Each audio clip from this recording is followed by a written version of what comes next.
महाराष्ट्र की राजनीति एक बार फिर मराठी भाषा के मुद्दे पर गर्मा गई। एमएनएस के कार्यकर्ता जबरदस्ती और मारपीट के जरिए लोगों को मराठी भाषा सीखने के लिए मजबूर कर रहे हैं। मुंबई से हमारे संवाददाता शाहिद अंसारी की रिपोर्ट देखिए। मराठी भाषा को लेकर राज ठाकरे यानी मनसे के कार्यकर्ता कई जगहों पर जबरदस्ती और जोर जबरदस्ती नहीं सिर्फ मारपीट के भी लोगों को मराठी भाषा सीखने पर जोर दे रहे हैं और वो ये कह रहे हैं कि महाराष्ट्र में रहना है तो मराठी भाषा सीखना होगा। इस वक्त हम दक्षिण मुंबई में भिंडी बाजार इलाके में मौजूद हैं और आपको मैं बता दूं कि यहाँ बड़ी तादाद है जो उत्तर प्रदेश और बिहार से संबंध रखते हैं। वो लोग इस इलाके में बड़े ही आराम से बिना मराठी बोले रोजी रोटी अपनी कमा रहे हैं। हमारे साथ इसी इलाके के लोग मौजूद हैं, इनसे बात करेंगे। मराठी भाषा को लेकर आप क्या कहना चाहेंगे कि राज ठाकरे के जरिए या उनके कार्यकर्ताओं के जरिए जो गुंडागर्दी का रास्ता अपनाया गया है किस हद तक सही है? देखिए, जहाँ तक मैं समझता हूँ कि ये सही नहीं है।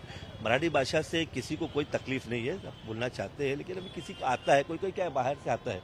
अब किसी को जितनी मराठी भाषा आती नहीं है, अब वो अपने रोजी रोटी के लिए महाराष्ट्र में आता है, मुंबई में आता है, तो वो पैसा कमाने के लिए आता है। अब आप जबरदस्ती उसको बोलोगे कि आप मराठी भाषा बोले तो ये गलत तरीका है। अब ये चीज़ तुम अच्छे से समझा के बोलो या तो उसको समझाओ कि मैं थोड़ा बहुत आदमी बोलना चालू करेगा मराठी भाषा, तो आदमी बोल सकता है, उसको मराठी सीख जाएगा, थोड़े दिन के अंदर बोलना जाएगा। अब जैसा नई जनरेशन आने वाली है वो ज़्यादातर तो पढ़ी लिखी है, मराठी सब बोला जाने की वो। आज अभी हम अगर आप चलिए अभी हम दूसरी जगह के जाते हो, जैसा राजस्थान जाते हैं, कर्नाटक जाते हैं, केरला जाते हैं, लेकिन वहाँ तो कोई जबरदस्ती बोलता नहीं है कि तुम केरला में बात करो या राजस्थान में बोलते हैं भाषा में बात करो। लेकिन ये महाराष्ट्र में क्यों ऐसा होता है? ये हर बार का ये मसला आता है। पहले भी शिवसेना भी उसने जब वजूद को बरकरार रखना है तो मराठी मुद्दा कुछ लोगों पर मारना चालू कर देते हैं और मारपीट करके कानून को अपने हाथ में क्यों लेते हो?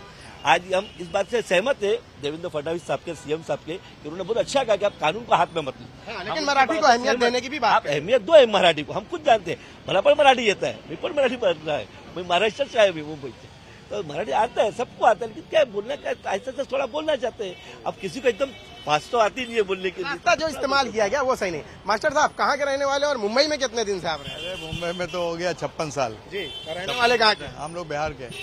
मास्टर साहब आपके लिए तो बड़ा फिट है कि भाई मराठी सीखना है तो महाराष्ट्र में रहना पड़ेगा। दरअसल सब ऐसी बात है कि महाराष्ट्र के लोग भी दूसरे स्टेट में रहते हैं, तो उनसे तो वो सवाल नहीं होता कि तुम आप मराठी बोल, ये यहाँ की भाषा सीखो तो आप यहाँ रहो। ऐसा तो कुछ भी नहीं है, किसी भी स्टेट में नहीं। अगर ये कर रहे हैं तो गलत कर रहे हैं। उनका ऐसा कहना है कि भाई इस महाराष्ट्र में रहना है तो मराठी भाषा सीखना बेहद जरूरी है, नहीं तो आपके साथ इसी गुंडागर्दी का रास्ता इस्तेमाल किया जाए। नहीं, ये गैर कानूनी है, गलत है ये। आपको नहीं लगता है कि अपनी सियासत को चमकाने के लिए ये रास्ता? बिल्कुल बिल्कुल बिल्कुल। जो इनकी सियासत खत्म हो गई उसके लिए दोबारा सियासत में आने के लिए कोशिश कर रहे हैं लोग। मास्टर साहब आप बिहार के रहने वाले हैं, आपको कभी दिक्कत हुई है इस इलाके में बिना मराठी को? कोई नहीं, कोई दिक्कत नहीं। हम लोग तो मराठी, हमारे मिलने जुलने वाले सब दोस्त लोग हैं, ये हैं ऑफिसर लोग हैं सब महाराष्ट्र के, तो उन लोग के साथ में उठते बैठते हैं हम लोग कोई दिक्कत नहीं। आप क्या कहना चाहेंगे कि जिस तरह से रास्ता अपनाया गया है जोर जबरदस्ती का, वो सही है? बिल्कुल नहीं, ऐसा होना ही नहीं चाहिए। महाराष्ट्र के अंदर 100 साल के लोग आज भी यहाँ मौजूद है जो सारी भाषाओं को लेकर चल रहे हैं। बहुत से लोग तो जानते भी है, समझते भी है, सिर्फ बोल नहीं पाते। लेकिन आप बोलोगे मराठी में तो हमको समझ में आता है। ठीक है, अभी जनरेशन बढ़ रही है, इंशाल्लाह अगर वो चाहेंगे तो वो मराठी को भी कवर करेंगे। ऐसी कोई बुरी बात तो है नहीं। हाँ, बैंकों को लेटर लिखा है और उसमें भी कहा है कि इंग्लिश और हिंदी के साथ साथ मराठी भी कंपलसरी की जाए। किस नजरिए से देखते हैं आप?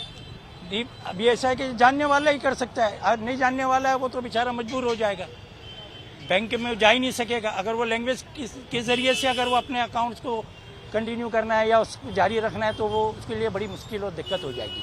हाँ, उसको सीखना चाहिए और वो अपने तरीके से इस महाराष्ट्र के रूल को अपनाने की कोशिश करेंगे। हम महाराष्ट्र ने, हम ही मुंबई करें, इसमें कोई दो राय तो है नहीं। देखिए, लंबे समय से यूपी बिहार वाले जो यहाँ हैं आपके इस एरिया में तो बहुत ज्यादा, मतलब कि उनकी तादाद बहुत ज्यादा है, आपसे भी कितने कम्युनिकेशन होता है, तो आप क्या लगता है कि भाषा नहीं सीखेंगे तो उनकी रोजी रोटी गुजर बसर नहीं होगा? ऐसा तो कुछ नहीं है, भाषा सीखने नहीं सीखने से उनकी रोजी रोटी जाएगी नहीं। लेकिन ये है कि चलो अगर सीख लिया तो अच्छी बात है कि आगे उसके आगे फ्यूचर में तकलीफ नहीं हो पाएगी। क्योंकि ज़्यादातर अभी जैसा कि जैसा माहौल चल रहा है, राजनीति के हिसाब से जैसा माहौल चल रहा है कि वो प्रेशर दिए जा रहे हैं, पर ये जहाँ तक मेरे हिसाब से तो जाएगा तो बहुत गलत ये तरीका, इस तरह से इस्तेमाल नहीं करना चाहिए तरीका। राज ठाकरे के जरिए मराठी भाषा को लेकर जो जोर जबरदस्ती की जा रही है, किस नजरिए से आप देखते हैं? मास्टर साहब एक बात बताइए कि आप इतने बिहार के बाद इतने दिनों तक मुंबई में आप रहे, आपके मिलने जुलने वालों में तो मराठी भाषी रहते हैं, कभी किसी ने आपको जोर जबरदस्ती नहीं, कभी नहीं, मतलब ये कभी ऐसा नहीं हुआ है। अभी आने वाली नई पीढ़ी है, नई पीढ़ी में आप कंपलसरी स्कूल के अंदर में आप ये करो, कंपलसरी मराठी आप सीखो या पढ़ो। मराठी भाषा को लेकर राज ठाकरे का जो रवैया है या उनके कार्यकर्ताओं का, किस नजरिए से देखते हैं? देखो, ये हिंदुस्तान डेमोक्रेसी कंट्री है, यहाँ पर नफरत का जवाब मोहब्बत से दिया जाता है। ये जो जुल्म और जबरदस्ती मराठी बुलवाई जा रही है, गलत है। इसका दूसरा ऑप्शन रखना चाहिए, इनको फ्री मराठी क्लास शुरू करना चाहिए ताकि लोग ज्यादा से ज्यादा मराठी सीखे। और इसका जवाब यही होना चाहिए कि नफरत की राजनीति को मोहब्बत से बदलो और प्यार, ये जो लड़ाई झगड़ा मारपीट से जो मराठी सिखाई जा रही है, ऐसा नहीं। इनको फ्री मराठी कोचिंग क्लास जगह जगह हुकूमत शुरू करे ताकि तमाम लोग मराठी सीखें। आपको नहीं लगता कि जब भी किसी सियासी पार्टी को जो है सियासत में अपने वजूद को बरकरार रखने की बात आती है, उत्तर भारतीयों को निशाना बनाना बहुत आसान हो गया है? बिल्कुल सही बात है। ये तो मतलब एक वो हो गया कि उत्तर भारतीयों के साथ साथ मुसलमानों को भी निशाना बनाया जाता है। और जब भी किसी भी कोई भी बड़े मुद्दे को छुपाना होता है तो ये हिंदू मुस्लिम और उत्तर भारतीय मद्रासी की राजनीति चलती है। राज ठाकरे का तो मराठी का इशू बहुत पहले से रहा है, जब भी रहा है उत्तर भारतीयों का। आप 2006 से इस पार्टी के वजूद को देखिए तो पहली शुरुआत मारधाड़ तोड़ फोड़ मारधाड़ और लोगों के साथ जो है जुल्म ज्यादती 2006 से शुरुआत हुई थी। 2006 से शुरुआत हुई थी और इनका जो एजेंडा यही था। इसी वजह से तो आज तक इनकी एक भी सीट नहीं आती है, इसी वजह से तो ये पीछे रह गए। अगर ये 2009 में आई थी 13 सीट। हाँ, उसके बाद से नहीं आई ना, जब देख ली पब्लिक ने कि इनका एजेंडा क्या है, उसके बाद से तो ये कभी आए नहीं है। हर बार बहुत बुरी तरह हारते। ये पब्लिक जुटा सकते हैं अपने जलसों में, लेकिन उसको वोट बैंक में कन्वर्ट नहीं कर सकते।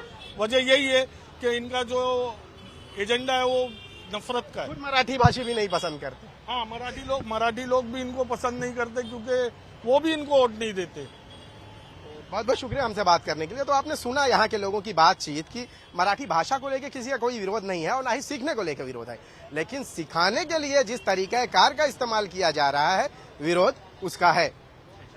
कैमरामैन विष्णु के साथ शाहिद अंसारी, इंडिया न्यूज, मुंबई। और बढ़ते हैं आगे, बात करते हैं Papua New Guinea to Pakistan भूकंप की दहशत।